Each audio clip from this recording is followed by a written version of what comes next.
Cerita pada kali ini berkisar tentang seorang pemuda yang sangat mencintai kebaikan. Cintanya kepada kebaikan sehingga terjadinya kisah antara dia dan juga seekor ular hitam yang mahu menyorok di dalam perutnya. Bagaimanakah pengakhirannya? Tonton sehingga selesai.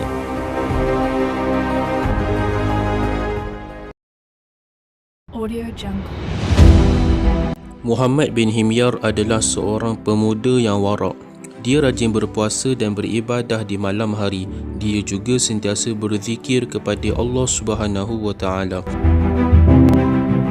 Suatu hari itu Muhammad bin Himyar pergi berburu di sebuah hutan. Ketika dia sedang berjalan, tiba-tiba seekor ular hitam mengganggu perjalanannya. Dengan ketakutan, ular itu merayu kepadanya, "Tolonglah aku, ada seorang lelaki sedang mengejarku untuk membunuhku. Semoga Allah membantumu." Muhammad bin Himyar merasa kasihan terhadap ular itu. Tanpa berfikir panjang, ia terus membuka serbannya dan menyuruh ular itu bersembunyi di dalamnya. Ular itu enggan memasuki serban itu dan berkata, "Nanti musuhku akan dapat melihat."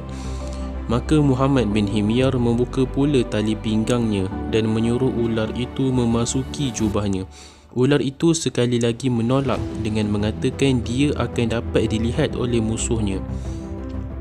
Dengan kehairanan, Muhammad bin Himyar bertanya, "Jadi, di manakah kamu mahu bersembunyi?" Ular itu pun menjawab, "Bukalah mulutmu supaya aku dapat bersembunyi di dalam perutmu. Aku bersumpah dengan nama Allah, para malaikat dan nabi-nabi serta seluruh penduduk langit bahawa aku tidak akan membunuhmu." Muhammad bin Himyar mempercayai kata-kata ular itu dan terus membuka mulutnya. Tidak lama selepas itu datanglah seorang pemuda. Di tangannya terdapat pedang yang terhunus. Dia bertanya kepada Muhammad bin Himyar, "Adakah saudara nampak seekor ular hitam yang lalu di sini?" Muhammad bin Himyar pura-pura tidak tahu. Dia beristighfar di dalam hatinya sebanyak 100 kali kerana telah berbohong. Pemuda itu terus pergi dari situ.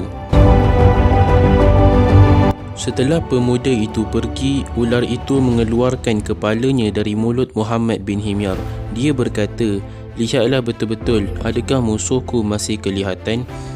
Maka Muhammad bin Himyar pun melihat ke arah kiri dan kanannya. Setelah pasti pemuda itu tidak ada, dia pun berkata, "Keluarlah, musuhmu sudah tidak ada." Ular itu hanya mendiamkan diri, tidak mahu keluar dari mulut Muhammad bin Himyar.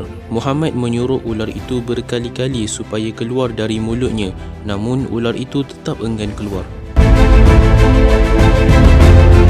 "Aku tidak mahu keluar. Pilihlah antara dua, sama ada hatimu akan dirobekkan atau jantungmu akan kulubangkan." Muhammad bin Himyar terperanjat mendengar kata-kata ular itu. "Subhanallah, begitu mudah kamu melupakan janji dan sumpahmu?" tanya Muhammad. Ular itu menjawab, "Wahai manusia, tidakkah engkau ingat permusuhanku dengan Adam? Disebabkan olehnya aku terpaksa keluar dari syurga. Dan mengapa pula engkau berbuat baik terhadap makhluk yang curang dan tidak mengenang budi?" Oleh kerana Muhammad bin Himyar tidak dapat berbuat apa-apa, dia pun berkata, "Sekiranya engkau hendak membunuhku, berilah aku peluang pergi ke arah bukit untuk menyiapkan tempat matiku." "Terpulanglah kepadamu," jawab ular itu. Dengan rasa harap kepada Allah, Muhammad bin Himyar pun berjalan ke arah bukit itu. Dia mendadah tangannya sambil berdoa, "Ya Tuhanku yang Maha Pemurah, tolonglah diriku. Ya Tuhanku, jauhkanlah aku daripada kejahatan ular ini." Dengan tidak disangka, tiba-tiba datang seorang pemuda yang tampan. Tubuhnya berbau harum. Dia mengucapkan salam kepada Muhammad bin Himyar. Muhammad menjawab salamnya. Kemudian dia bertanya, "Mengapa wajahmu kelihatan lain?" Muhammad bin Himyar menjawab, "Musuhku telah berlaku kejam kepadaku. Dia berada di dalam perutku." Lalu pemuda itu memberi sehelai daun hijau kepada Muhammad bin Himyar. Dia berkata, "Kunyahlah daun ini dan telanlah dengan segera."